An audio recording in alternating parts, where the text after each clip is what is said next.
محمد يا رسول الله يا حبيب الله يا رسول الله يا حبيب الله يا نبي الله محمد. يا أيها الذين آمنوا اتقوا الله حق تقاته ولا تموتن إلا وأنتم مسلمون. Oh, you who believe. Now if you believe, listen. Fear Allah Ta'ala as He should be feared. Meaning obey Him and do not disobey Him. Remember Him and do not forget Him. Thank Him, praise Him and do not be ungrateful. Fear Him. Fear Him. And do not keep saying Allahu Ghafurur Rahim. But fear His punishment. What is taqwa? What does the fear mean? Ittaqullah, what does this mean? It means to carry out the fulfillment of the obligations of the Almighty Lord and to abandon, to keep away from His prohibitions.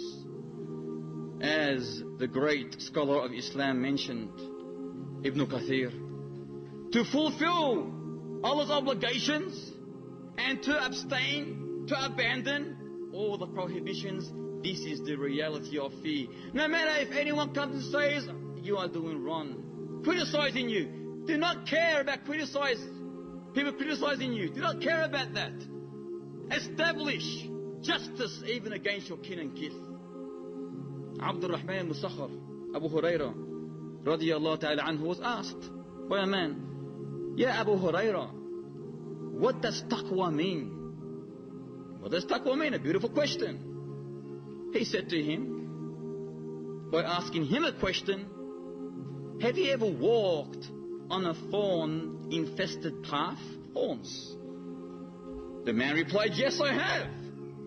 He said, how did you walk on a thorn-infested path? He said, every time I saw a thorn as I was walking, I took evasive action lest I be pricked by one. I'll be hurt by one. He said, that is taqwa. By you, when you see sin, to take evasive, divert yourself from sin, lest you are pricked, hurt by one, this is taqwa. In other words, if you see a spike on the road, would you walk over that nail, over that spike to get hurt? No. This is taqwa.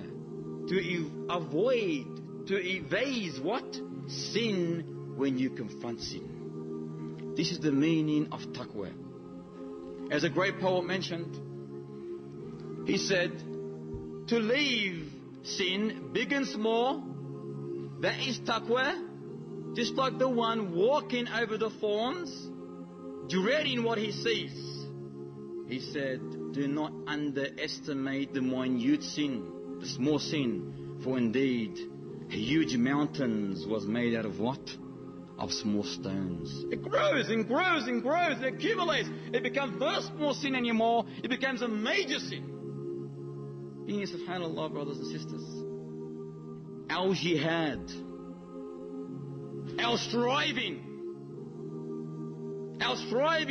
to implement the law, the deen, the way of the Almighty Lord's way on the face of this earth will undoubtedly fail without taqwa.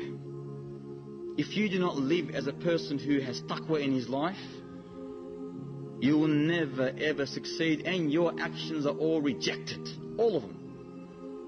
The greatest example of this is whom? The two sons of Adam, Qabil and Habil.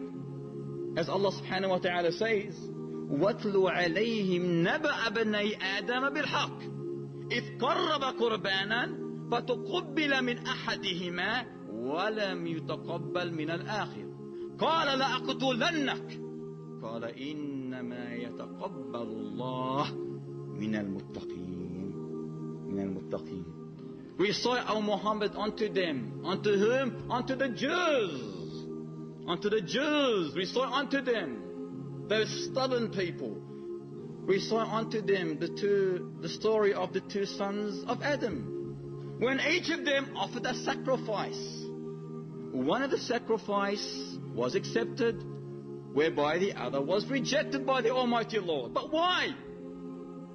The latter said to the former, I will kill you. I will what? Kill you. And then the former said, indeed the Almighty Lord only accepts from those who are muttaqeen, those who are muttaqeen, God-fearing, righteous people with piety.